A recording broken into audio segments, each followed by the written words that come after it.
성경 말씀 같이 보겠습니다. 우리 주보에도 잘 나와 있는데요. 이전에 우리 이거 합시다. 잊어먹기 전에. 역대상 4장 10절에 야베스의 기도를 매일 하세요. 매일 하시고 써주는 거예요.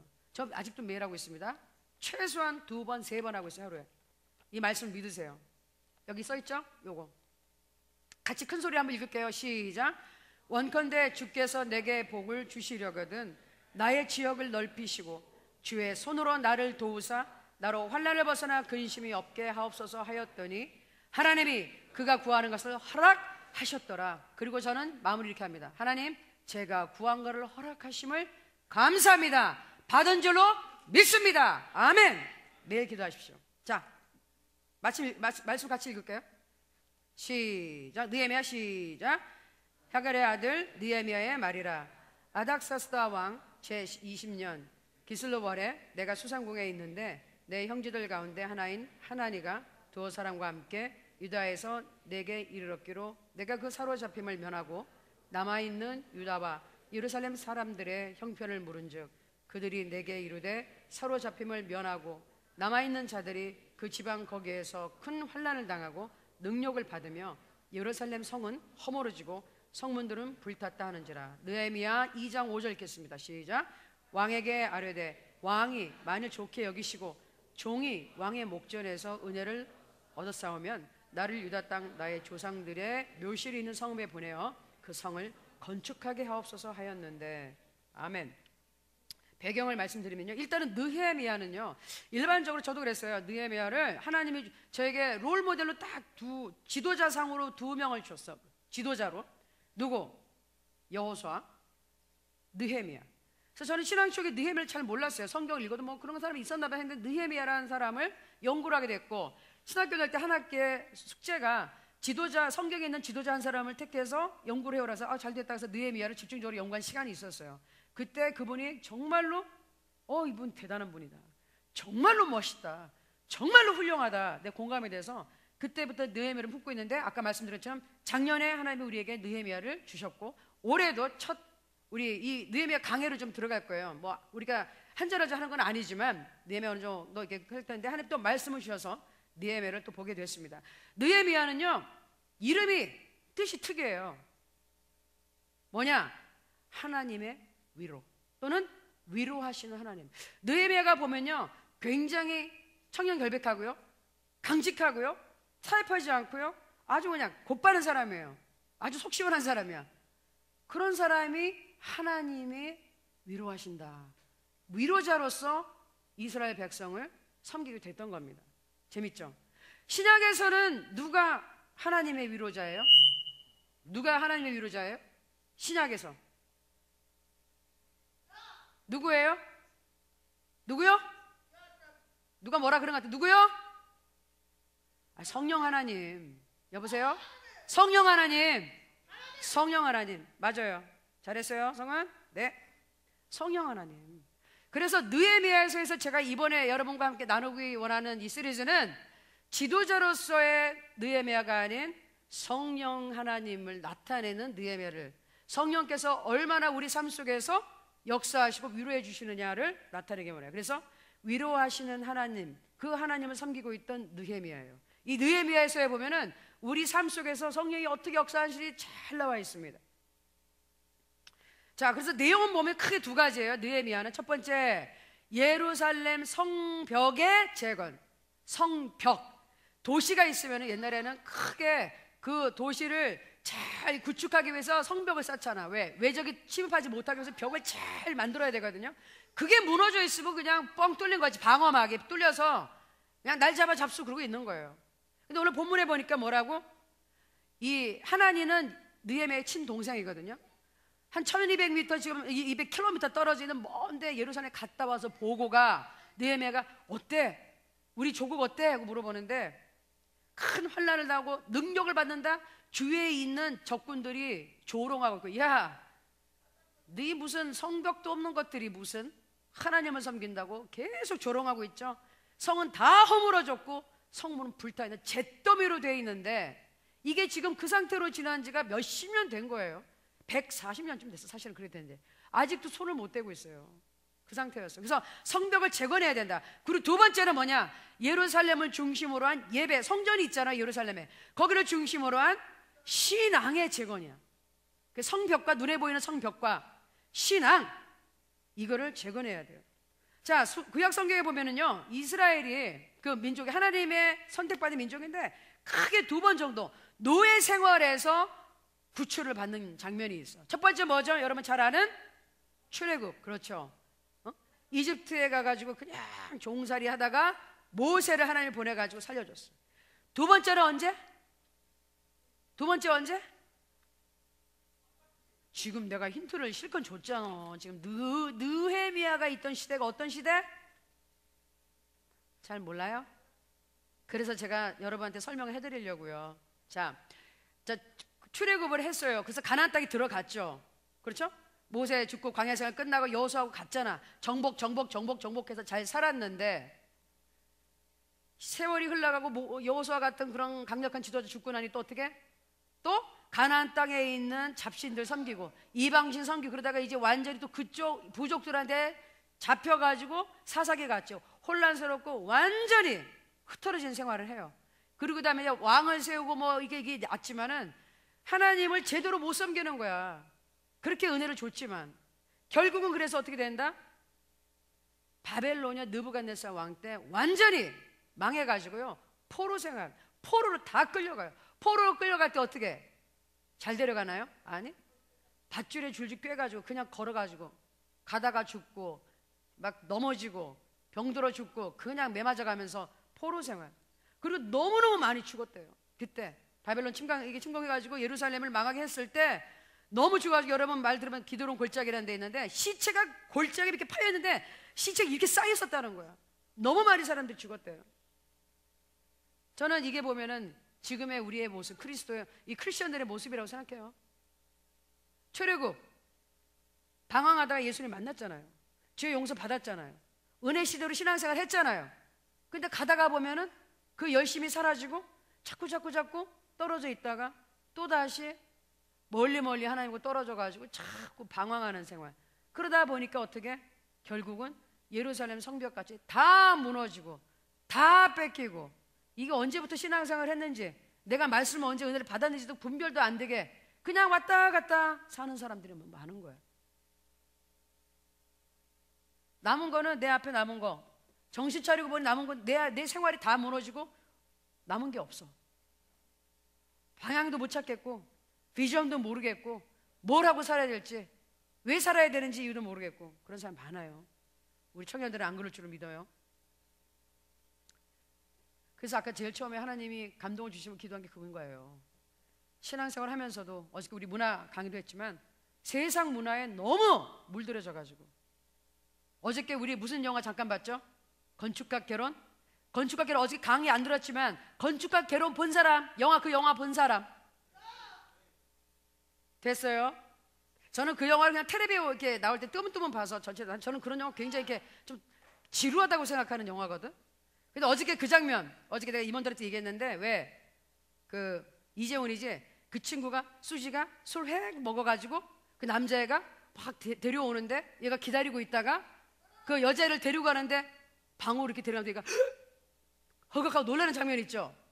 내가 정말 어저께 시간에서 얘기할 뻔했는데 솔직히 이렇게 가서 두들겨 패주고 싶었어. 그냥 나쁜 놈, 나쁜 XX, 이놈의 새끼, 이놈의 새끼. 정말 김기대 목사님 같이 성경책 들고 왔다 뒤통수를 이래 막 뒤로 패버리고 그냥 막 빨리 쫓아가서 쟤 구하라고. 도대체 네가 좋아한다며. 그렇지? 아니, 좋아하는 여자가 이상한 남자가 자꾸 술 취했는데 막 성추행을 하려고 이런 찰나에 그거를 뒤에서 이러고서 이게 뭐야? 우리 교회에 그런 청년이 있으면 내가 뚫려 패버린다 정말. 근데 우리 교회는 없겠지. 내가 미리 얘기해.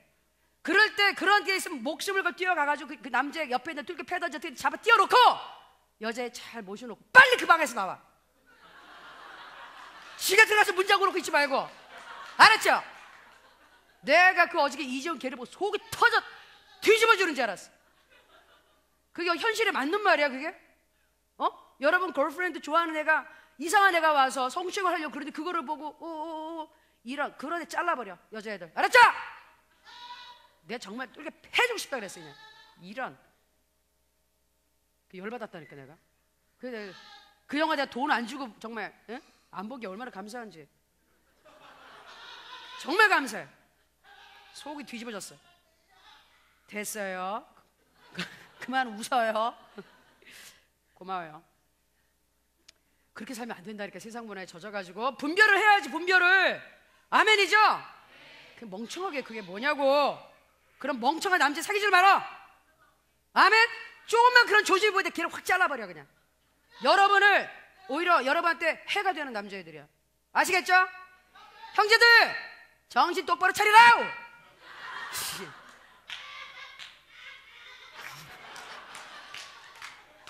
성은이 너무 좋아한다. 아니 자기가 좋아하는 여자 보호하지도 못하고 고백도 못하는 그런 멍청한.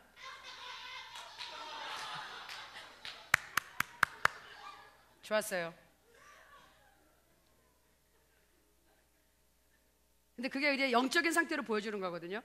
하나님이 그렇게 구원을 해주고 은혜를 베풀었건만 역시 너무 죄를 지어서 어쩔 수 없이 바벨론 생활을 이제 포로 생활을 가는데 갈 때도 3번에 걸쳐서 포로로 끌려갔고 올 때도 3번에 걸쳐서 귀환을 하게 돼요. 자, 근데 하나님은 긍휼과 이 자비를 베푸시는 하나님이에요. 예레미야 선지자를 통해 정확하게 70년 동안 포로 생활을 하고 끝난 다음에 올 것이다 선포를 해줬어요. 그래서 첫 번째는 스룹바벨이라는 사람, 그분이 유다의 총독이 돼서 약 한 4만 명 가량이 제일 먼저 1차로 이스라엘 본토로 와요. 두 번째는 또 텀이 좀 길었어요. 80년이 있어. 그래서 느헤미야와 같이 동시대에 일하게 되는 에스라라는 이 제사장이죠. 그분이 율법학자인 동시에 그분이 한 4천 명 데리고 2차로 와요. 그러니까는 성전 건축이나 이런 건 좀 됐어요. 그런데도 이 예루살렘 또 이스라엘 민족의 어떤 하는 자치권을 보호해 줄 수 있는 성벽이 없는 거야. 그러니까 항상 조롱당하는 거야. 주권이 없는 거나 마찬가지니까. 세 번째가 이제 에스라가 들어온 다음에 12년 후에 느헤미야가, 이분은 자기 할아버지 때 포로로 가서 한 3세 정도 되는 사람인데 술 관원이 돼서 왕의 면전에서 왕과 대화하고 술을 따라줄 수 있는 굉장히 높은 관리가 됐어요. 그런데 어떻게 포로 생활한 종살이를 하는 이스라엘 민족이 그렇게 높은 자리에 올라갔냐고. 하나님의 놀라운 역사가 있는 거거든요. 첫 번째, 여러분 유명한 누구 있죠? 다니엘, 샤드락 메삭 아벳느고 세 친구. 그 친구들이 제일 먼저 포로 생활할 때 제일 먼저 하나님이 들어쓴 사람들이에요. 다니엘이 어떤 사건이 있었죠? 우선은 청년 때 어렸을 때 느부갓네살의 꿈을, 이 억지를 부리는 왕이 이상 꿈을 꿨는데 해석이 안 된다, 꿈은 얘기도 해주지 않고 해몽해봐, 안 그러면 다 죽인다 이랬는데 하나님이 다니엘에게 은혜를 줘서 다니엘이 해몽을 하고 세 친구가 함께 하나님 앞에 높임을 받고 느부갓네살 왕이 그 포로로 온 애들 중에서 뛰어나게 높여줬어요. 1차. 그리고 다니엘은 굉장히 많이 나와요. 그 다음에 사드락 메삭 아벳느고 이 세 친구가, 느부갓네살이 이 사람 굉장히 교만하고 눈이 안 보이는 사람이야. 김일성보다 더 심한 게 느부갓네살이라 그랬어. 근데 그 느부갓네살 약간 진짜 정신병자였거든요. 근데 이 사람이 큰 금 신상을 만들어 놓고 절하라 그랬어. 근데 옆에서 다 이 다니엘의 세 친구를 모함하기 위해서 똑딱똑딱 해서 함정에 빠뜨려서 어떻게 풀무에 집어넣었거든. 집어넣었는데 결박을 해서 집어넣는데 이게 다 풀어지고 3명이 들어갔는데 4명의 불 속을 막 걸어다니고 막 깜짝 놀랐죠. 아니 불에 들어가는데 불구덩이 집어넣은 사람은 타서 죽었는데 들어간 사람들 멀쩡히 살아있는 거야. 4번째 사람은 신의 형상 같았다. 즉 예수 그리스도, 예수님이 그 옆에서 같이 보호해주고 있었어요. 그래서 너무너무 놀라서 하나님을 높이게 된 사건이, 이게 지금 포로 생활 때 있는 거야. 하나님이 그렇게 유다 백성들을 막 올려주시는 거예요. 또 한 번은 언제? 느부갓네살이 너무 교만해가지고요 막 내려보다, 야 이거 다 내 힘으로 내가 다 만든 거야. 그때 하나님의 말씀이 딱 임하면서 너 그렇게 교만해? 두고 봐라. 하지만 완전히 정신병자가 돼서 들짐승같이 돼서 들에 나가서 7년을 손톱 밟아 이렇게 막 구부러지고 머리 이렇게 되고 짐승의 마음을 가지고 살다가 7년이 됐을 때 하나님 앞에 회개하고 제정신이 돌아와서 하나님을 찬양합니다, 높입니다, 이런 사건도 있었고. 느부갓네살 왕 다 죽고 그 다음에는 이제 그 다음에 벨사살 왕이 있을 때는 무슨 사건이 있었느냐, 메네메네 데겔 우바르신 알죠? 오늘 너는 운명에 다 했다. 오늘 진노가 임한다. 그런 것들 이만한 손이 지금 왕이 우리 하나님의 성전에서 가져온 금은 귀한 그릇에 술을 퍼서 막 마시고 흥청망청하고 있는데 이런 데다가 크게 손이 와서 그냥 막 쓰는 거야. 이게 무슨 말이냐고 막 벌벌 떨면서 해석을 하는데 역시 다니엘이 와서 등장해서 당신의 명수는 끝났어. 그리고 그날 그 왕이 죽고 정권 교체가 돼요. 정권 교체가 되는데도 다리오 왕이 이제 들어오는데 바사의 이제 대왕이 오는데 다니엘은 국무총리직을 유지를 해. 그런데도 또 옆에서 모함을 해서 어떻게 한다? 하루에 3번씩 기도하는 다니엘을 모함해서 어떻게 해? 사자굴에 집어넣게 하는 거예요. 사자굴에 들어있는데 어떻게 했죠? 다리오 왕이 다니엘 너무 사랑해서 살아있느냐? 네가 정말 섬기는 하나님 너를 지켜주셨느냐? 그랬더니 왕이여 만세스로 하옵소서. 하나님이 나를 완전히 무사히 지켜줬습니다. 그래서 이 다니엘을 모함했던 사람 다 집어 죽이고 다니엘이 섬기는 하나님이 참 신이다. 이렇게 하나님이 역사를 하셨어요. 그게 포로 생활의 초반에 했을 때 다니엘과 세 친구의 역사고요. 그러니까 하나님이 이스라엘 백성들을 포로 생활하게 했지만 하나님의 백성을 높여서 이스라엘 백성을 좋은 땅에서 최고의 강국에서 보호받고 잘 먹고 잘 살게 해준 거예요. 사실은 그 당시 유다 땅은요 너무 전쟁을 하고 너무 죄악이 있고 너무 전염병이고 시체가 막 질비하고 이래가지고 더 이상 병결이 많고 사람이 살 수가 없었어. 그래서 빨리 그냥 포로 생활로 가라고 그렇게 선지를 통해 얘기한 거예요. 왜? 좋은 땅에 가서 잘 먹고 잘 살면서 하나님이 70년 후에 다시 내보내고 작정을 했기 때문에 그때도 하나님은 이스라엘 백성을 살려주기 위해서 거기를 부르셨어요. 그 다음 두 번째로 하나님이 크게 쓰신 유대 사람이 있어요. 누구? 이 포로 시대 때 얘기하는 거야. 지금 포로 생활을 하고 있는데도 하나님이 얼마나 역사하는지 지금 보여드리는 거야. 다니엘. 또 누구? 죽으면 죽으리라. 누구? 죽으면 죽으리라. 에스더 왕비. 하나님이 이 에스더 왕비도 느헤미야 전 사람이거든요. 바로 전. 에스더가 어떻게 왕비 되는지 에스더서 읽은 사람 생각나죠? 아하수에로 왕의 왕비가 됐는데 이 아하수에로 왕의 아들이 느헤미야가 섬기는 아닥사스다 왕이 되는 거야. 그래서 느헤미야가 이렇게 높은 자리에 올라가기까지는 또 에스더를 통해서 얼마나 놀라운 역사가 있었어요. 유다민족 다 잡아 죽이려고 그랬는데 죽으면 죽으리라 금식하고 왕 앞에 가가지고 은혜를 구하고 오히려 왕이 진노해서 유대민족을 말살했던 사람을 다 죽여버리잖아. 그리고 유대민족을 사람들이 두려워하게 돼서 유대민족을 포로로 갔던 사람들이 오히려 완전히 죽이에 전도돼가지고 높임을 받고 살았어요. 그 당시 그래서 이 아닥사스다 왕의 계모가 거의 에스더가 아니었느냐 이렇게 생각을 해. 그러니까 에스더가 알고 있으니 느헤미야는 유대민족이었으니 높임을 받고 높은 자리에 올라갔는데 훨씬 쉽게 올라갔단 말이에요. 그런 배경이 있었어요. 그러니까 하나님께서 우리는 모르지만 우리의 배후 뒤에서는 많은 일들을 하고 계신다는 걸 다시 한번 볼 수 있어요. 여러분 기도했을 때 응답이 안 오죠? 하나님 언제까지 내 기다려야 되냐고 속 뒤집어 죽겠다고 그러는데 아니야. 내가 오늘에 깨달았어. 이런 이치를. 하나님이 나를 위하여 이 세상에 있는 모든 것을 뒤를 지금 움직이고 계시는구나. 아멘. 나에게 이런 도우심을 주기 위해서 이런 사람을 움직여서 만나게 하시고 일이 되게 하시고 이것이 나한테 혜택이 되게끔 역사하고 계시는 거야. 배후에서 일하고 계시는구나 깨달은 거야. 아멘. 그래서 이런 느헤미야가 이 높은 자리에 올라가기까지는 하나님이 그런 유대민족을 높이는 건수들이 크게 있었다는 거야.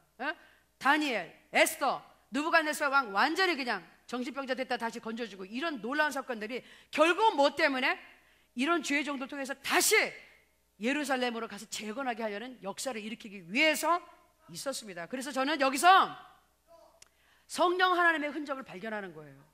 어떤 흔적? 느헤미야라는 사람이요. 이 사람은 태어나기를 이방인의 땅에서 태어나서 예루살렘에 못 가봤을 거예요. 귀환을 아직 안 하고 있었던 거야. 자기가 3차 할 때 자기가 갔으니까 포로 생활만 하고 있었죠. 그런데도 자기의 본토는 본향은 예루살렘 성전이 있는 하나님이 있는 곳이라는 것을 항상 마음에 품고 거기에 대해서 마음을 가지고 있었어요. 그런데 이 사람이 애통하고 울어요. 어떤 소식 듣고 성문이 다 불탔고 완전히 망해가지고 있고 이게 진짜 아까 얘기했잖아요. 에스라가 두 번째 귀환하기까지는 80년이 있었고 그 전에도 몇십 년이 있어가지고 갭이 굉장히 큰데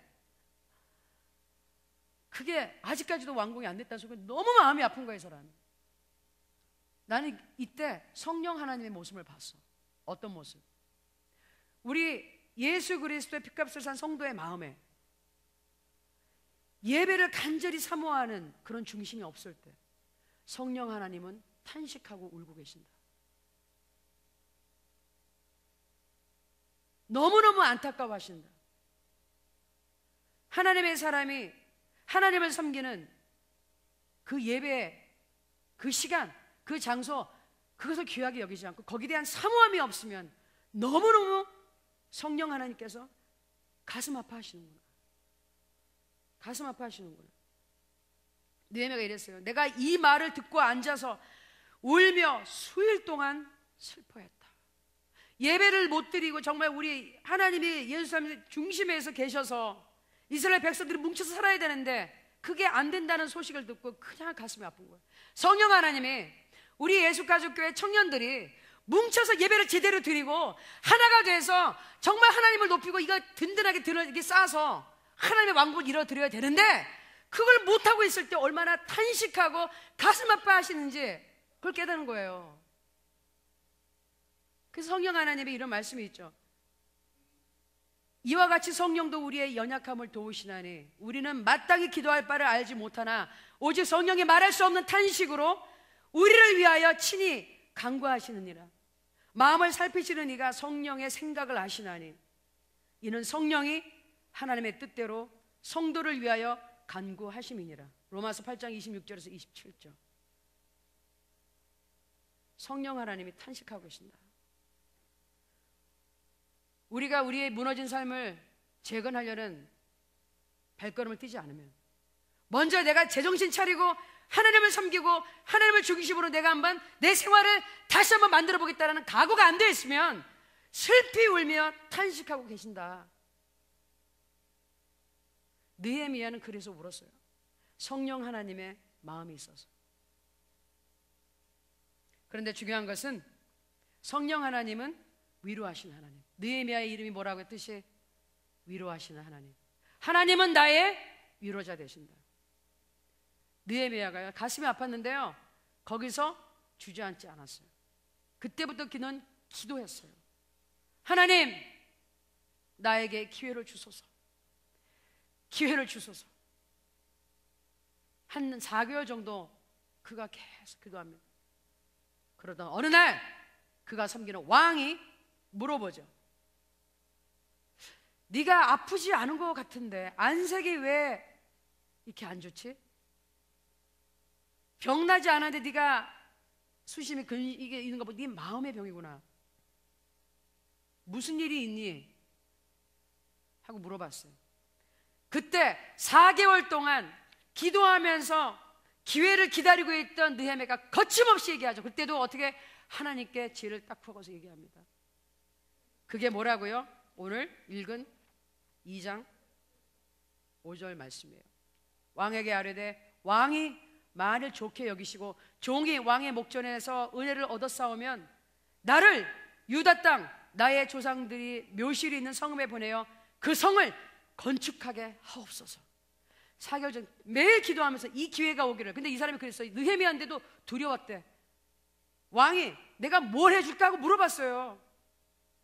그때 두려웠어. 그런데 그때 그 찰나에 왕한테 이 말을 해야 되는데 이거 허락 받아야 되는데 그때 어떻게 했다? 하나님을 의지하고 하나님께 기도하고 잠깐이라도 기도하고 이 말을 했더니 왕이 그래 얼마나 걸릴까? 가라. 그러니까 느헤미야가 철저하게 준비했기 때문에 이거 가는데 이것도 주시고 이것도 주시고 이거 다 준비해 주십시오. 철저하게 준비했다가 기회가 왔을 때 딱 얘기해서 응답을 받고 출발. 그래서 3차 귀환이 이루어지면서 거의 140일 동안 흐트러졌던 예루살렘 성벽이 52일 만에 재건이 되는 기적이 일어납니다. 할렐루야! 아멘! 놀라운 역사는요, 기도로 시작했어요. 탄식하는 느헤미야로부터 시작했어요. 성령 하나님께서 탄식하고 있을 때 그냥 넘어가지 맙시다. 우리는. 아멘? 무너진 내 삶을 재건하라. 여러분 신앙생활이 여태까지 어쨌는지 모르겠어요. 그러나 내가 보기에는 지금보다 훨씬 더 잘할 수 있어요. 우리 모두, 저를 포함해서. 제가 이 말씀을 개인적으로 받은 거예요. 내 삶을 재건하라 그랬어요. 하나님 저보고 올해. 그래서 여러분 같이 나누는 거야. 나 다르게 살아야 되겠다. 이전까지 여태까지 신앙생활한 거 다 잊고 다시 살아야 되겠다. 제대로 살아야 되겠다. 나 이런 식으로 살면 안 되겠다 생각했어요. 그래서 여러분, 느헤미야는 제일 처음에 간절한 소원을 가지고 기도했습니다. 기도를 시작했습니다. 그 기도로 인하여 성벽이 재건됐습니다. 많은 사람들을 살렸습니다. 아멘. 우리도 기도를 시작합시다. 기도를 시작합시다. 이제 시작입니다. 시작합시다. 재건합시다. 기도로부터 우리 정신 차리고 준비합시다. 내 삶을 재건합시다. 멋있게 재건합시다. 재건이 전에 있던 상태 아니라 하나님이 원하는 그 상태로, 하나님이 기뻐하신 그 상태로 멋있게 만듭시다. 이제 느헤미야와 성벽을 재건하는데요, 매주 이제 우리 성찬 예배 때만 빼고 계속 느헤미야 말씀 보면서 같이 지어 나갈 거예요. 우리 삶을 지어 나갈 거예요. 아멘. 그래서 하나님이 우리 삶을 얼마나 멋지게 지어 주시는지 목격하고 간증합시다. 반드시 역사가 크게 날 줄을 믿습니다. 아멘. 기도하겠습니다.